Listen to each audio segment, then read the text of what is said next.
Assalamualaikum warahmatullahi wabarakatuh. Terima kasih yang udah setia setelah channel Altisam Official guys. Semoga langsung sehat. Berkabar kalau untuk kita semuanya. Gimana nih kabar kalian?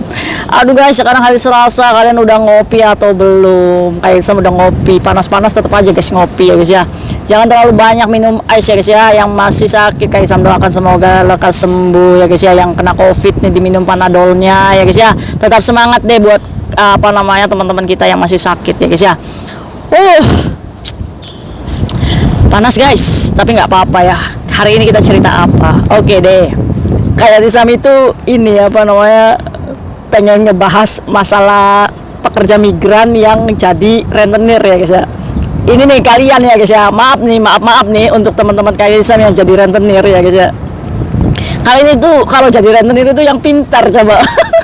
Maaf nih, bukan saya menertawakan kalian ya. Cuma kayaknya kalian itu mengelola keuangan itu harusnya yang pintar gitu ya. Maaf nih sekali lagi, ngapain kamu itu ngutang-ngutangin teman kita yang lagi keselepek utang? Ya bagaimana mungkin mereka bisa membayar sama kamu gitu, ngerti nggak? Ini para rentenir pekerja migran nih yang berbisnis rentenir nih ya, kalian itu emosi sendiri, marah sendiri.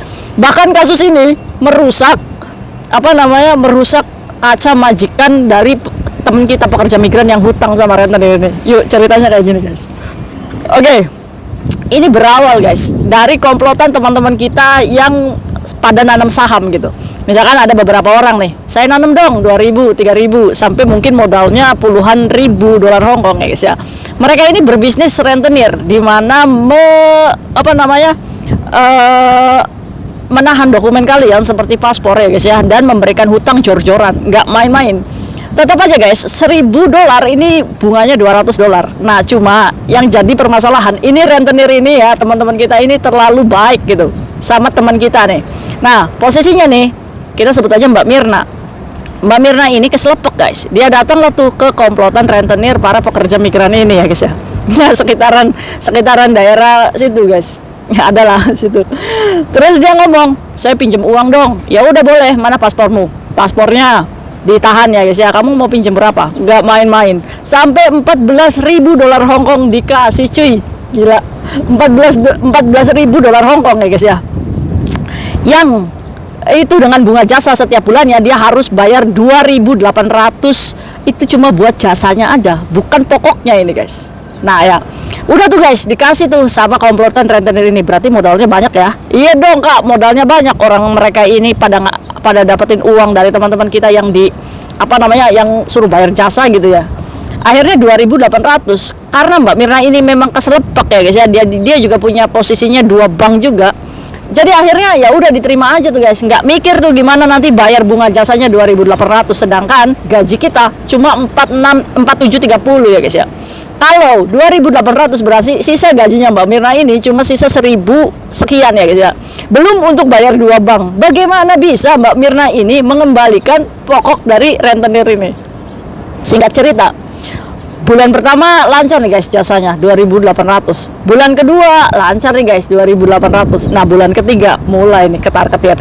Berarti rentenir ini sudah menerima uang dari Mbak Mirna sekitar berapa? Sekitar hampir 6.000-an ya guys ya. Ya 2.800 kali 2 kan sekitar 6.000. Akhirnya Mbak Mirna ini macet guys. Udah mulai nih diancam-ancam nih sama komplotan rentenir. Udah dianjing-anjingin lah, dilonte-lontein lah, kalau kere nggak usah utang gitu. Ya maksudnya saya gini guys, logikanya ya rentenir ini kan ya jangan bodoh-bodoh amat gitu. Kamu ini memberikan hutang 14.000 kepada orang yang keselepek hutang dan dia nggak punya canggeran untuk bayar hutang gitu, ngerti nggak? Nah jadi di sini siapa yang stupid gitu ya? Iya teman-teman kita yang jadi rentenir ini nggak pernah berpikir kemampuan dia membayar berapa kan? Yang penting gimana caranya saya dapat uang jasa-jasa ya. Kalau kayak gini, kalau posisinya uangnya rentenir nggak dikembalikan, apakah salah Mbak Mirna? Ya Mbak Mirna memang bersalah guys, berani hutang sama komplotan mereka. Cuma mereka ini kan rentenir ini jadinya dipermainkan sama Mbak Mirna ya kan? Iya. Akhirnya guys mulai ancaman itu datang. Tiba saatnya di mana rentenir ini mulai mengancam dan meneror rumah majikannya. Ini nih kayak kadal. Jadi rentenir itu datang guys ke rumahnya Mbak Mirna. Nah awalnya itu sudah udah dapat ancaman nih, katanya mau naik ke rumah majikan. Akhirnya datang juga guys. Apa yang dilakukan rentenir? Ada beberapa komplotan rentenir tersebut guys datang ke rumahnya Mbak Mirna. Gedung-gedung jendelanya guys. Jadi nggak berani ting tong di pintunya tuh guys. Kebetulan Mbak Mirna ini cuma jaga nenek aja di rumahnya guys. Nah pada akhirnya datang tuh geruduk ke rumah majikannya, terus digedrok-gedrok gitu apa jendelanya, duk kayak gitu guys. Terus yang jadi lucunya rentenir ini malah kabur guys, ngumpet. Dan Mbak Mirna itu kan kaget, siapa itu yang gedok-gedok, ya kan? Dikirainnya kan Mbak Mirna ini kan ya ada penjahat gitu ya guys ya. Akhirnya udah gitu lagi, lepas 5 menit lagi, digedok-gedok lagi pintunya, ngumpet lagi guys itu si rentenir itu ya. Terus akhirnya gedok lagi, kaca jendela lagi guys 3 kali, pecah itu kaca jendelanya majikannya, pecah prang. Mbak Mirna ini ya takut dong, akhirnya dia langsung turun tuh ke security bawah, suruh ngusir tuh para komplotan rentenir. Akhirnya ya naik, diusir lah tuh, makanya sudah stop tuh ancaman-ancamannya seperti itu. Akhirnya Mbak Mirna ini ya mau nggak mau dong ngomong sama majikannya kalau kaca jendelanya ini pecah. Majikannya ini alhamdulillahnya sih ya baik ya. Kenapa itu bisa pecah katanya? Iya bos, kan saya sudah pernah minjam uang sama kamu, katanya kamu nggak ada uangnya, jadi saya itu pinjam sama teman 14.000 dan mereka itu ngancam kayak gini. Alhamdulillahnya Mbak Mirna ini masih diselamatkan sama majikan guys. Akhirnya ya udah tunggu saya datang ke situ.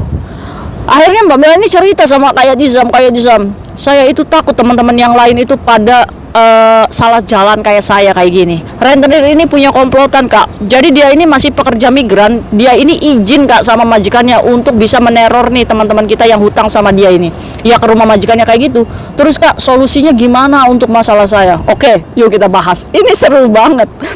Para rentenir di luar sana ya, kalian itu kalau menghutangkan uang ke orang, kita tuh harus mikir dulu, ini orang nih mampu bayar nggak sih sama kita, ya kan? Jangan karena kita bisa modal ancaman ke mereka, tetap aja loh uang kamu juga modal kamu juga, kamu akan pusing sendiri kalau nggak kembali gitu, ngerti nggak? Ya jadi kalau misalkan memang orang itu sudah keselepek dengan pembayaran bank, harusnya kamu memberikan hutang sesuai kemampuan dia aja, nggak usah damsam kamu rentenir. Ya ini nih untuk rentenir, coba belajar pintar untuk ngutang-ngutangin ke orang gitu, iya kan? Ya maaf nih ya. Terus Mbak Mirnanya juga terlalu berani berhutang segitu banyaknya dengan kemampuan yang tidak bisa untuk membayar gitu. Ini namanya penyakit diambil sendiri, iya kan? Nah, ya tapi kan waktu itu saya sebutuh-butuhnya, ya udah kalau kita udah terlalu banyak ngebuka lubang gitu, ya udah di stop. Berani ngadepin bank yang gagal bayar gitu, ngerti nggak? Daripada kamu harus menggali lubang lagi ke rentenir itu gitu. Nah, untuk Mbak Mirna solusinya, ini rentenir ini sudah melakukan kejahatan. Mbak Mirna nanya, kak apakah bisa dipoking? Bisa, majikan yang mempoking. Nah, dengan modal CCTV tuh, muka rentenirnya tuh kira-kira pakai masker nggak ya teman-teman kita? Awas, hati-hati nih yang kemarin mecahin kaca jendelanya Mbak Mirna ini, mau dipoking kan kalian? Ya kan? Hanya 14.000 kalian bersangkutan dengan hukum Hong Kong gitu ya, dari polisi. Nanti di ini nih, si Jamila, si Dila, si Aisyah lagi dicari polisi nih. Majikan Mbak Dila ini mau mempokingan kalian yang mecahin kaca jendelanya majikan ini. Ya ini udah termasuknya kriminal ini teman-teman kita, hanya karena pengen uang yang mungkin uangnya itu dibuat mabok atau nauzubillah min dzalik kalian ya. Aduh. Ya kayak Dizam ini bukan sok suci guys, tapi yang kayak Dizam itu ada lucunya, kalian itu ngutang-ngutangin orang gitu ya, tapi kalian pusing sendiri harus bersangkutan dengan hukum, kan itu namanya stupid ya guys ya. Kenapa kalian itu nggak santai aja hidup, kerja dari gaji 46 gitu, mau makan tinggal makan gitu, mau minum tinggal minum gitu ya guys ya. Apa sih yang dipikirkan gitu ya kan? Kalau kita ekspektasi hidup itu nggak berlebihan, ya saya rasa ya cukup aja hidup kita gitu, ngerti nggak? Ya bersyukur aja gitu. Iya kan, pakai kaos oblong, pakai celana kolor, udah ngopi seruput, aduh masya Allah nikmatnya hidup tuh gitu aja guys, iya kan, nggak usah sok pakai baju kermes atau baju Chanel atau baju Balenciaga gitu ya, aduh, yang membuat otak kita pusing setiap harinya gitu, aduh jauh-jauh lah ya guys ya. Nah untuk Mbak Mirna, nah setelah itu apa yang dilakukan? Udah stop, nggak usah bayar jasa si rentenir itu. Karena apa? Posisinya Mbak Mirna udah jujur sama majikan. Tinggal ngomong aja sama majikan, kamu bisa nggak kasih saya pinjam 14.000 saya untuk kembalikan uang rentenir itu. Ambil balikan uang rentenir itu dan ambil paspornya. Nah kalau majikan ini nggak bisa, saya nggak punya uang sebanyak itu misalkan ya, berarti yang harus dilakukan Mbak Mirna adalah datang ke KJRI, ngomong, Pak saya itu punya hutang sama ini, majikan saya udah digebrok ini, jendelanya sampai pecah, boleh nggak Pak, nanti saya kalau udah punya uang saya datang ke sini lagi untuk dibantu ambilkan paspor saya, dengan cara kita minta perlindungan sama KJRI, dengan cara kita mulai menabung sampai cukup 14.000 dan kamu tetap harus ambil paspormu di rentenir ini. Oke, sampai kumpul 14.000, kamu datang lagi ke KJRI, Pak, paspor saya di sana, saya hutang 14.000, Pak, bisa nggak tolong bantukan. Nah, kalau si rentenir ini ngomong nggak ada paspormu, udah saya bakar, udah saya buang, kamu nggak usah ambil lagi karena saya sakit hati. Nah, kalau kayak gini berarti kita harus minta KJRI, Pak, boleh nggak kebijaksanaan untuk buatkan saya paspor baru, karena majikan saya sudah tahu, Pak, dan majikan saya masih membutuhkan tenaga saya. Insya Allah KJRI bisa membantu ya, walaupun kalian harus dimarahin dulu. Karena kalian itu menggadaikan aset negara ya guys ya, untuk pinjam uang 28 juta, Masya Allah. Coba guys, kalau di Indonesia utang 5 juta aja kita harus survei ya guys ya. Nah, untuk itu nih ya, warningnya apa? Kalau kita sudah merasa tidak mampu membayar, ya nggak usah sok-sokan pahlawan untuk memberikan jajan rentenir dengan memberikan jasa bunga yang gede banget gitu ya. Mulai sekarang nih udah kamu harus bisa menghadapi kenyataan, kalau saya gagal bayar, saya kurang uang, kalau saya apa, udah cukup. Udah ya Allah, saya ini udah melarat ya Allah, udah bangkrut ya Allah, udah nggak bisa apa-apa ya Allah, tapi saya masih mau kerja ya Allah, tolong saya. Udah, insya Allah pertolongan Allah itu nyata, asal kamu mau hidup dari bawah lagi, mau makan McD aja kalau libur yang 27 dolar gitu, enak aja kan. 27 dolar udah naik sekarang. Udah naik ya. Iya guys, mungkin itu aja ya guys ya. Nih buat rentenir, hati-hati, jangan kalian itu anarkis dengan merusak aset majikan. Kalau kalian dituntut, bos, mati sudah kalian di sini ya.